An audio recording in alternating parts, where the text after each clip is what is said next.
తినిపోజు అన్నానా? ఏమన్నా నిన్ను? చెప్పు, వింటున్నా ఇంకా. నేనేమన్నా తినమనే అడుగుతున్నా నిన్ను? నీకెందుకు అంత కోపం వస్తుంది? తల దించుకో, తల దించు. దీన్ని తల దించు, కింద పెట్టాల, కింద చూడు, కింద చూడు. చూడు మగనే ఇంకా భయం లేకుండా పడుతుంది అసలు. మళ్ళీ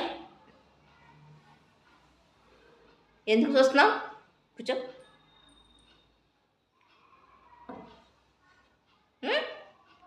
తిండి తినమంటే ఎంత బాధో పిల్లాడికి. పెడిగిరిగా పెట్టింది నీకు. టిఫిన్ తినట్లేదు, దోశ తినట్లేదు, చికెన్ మాత్రం కావాలి హీరోగా.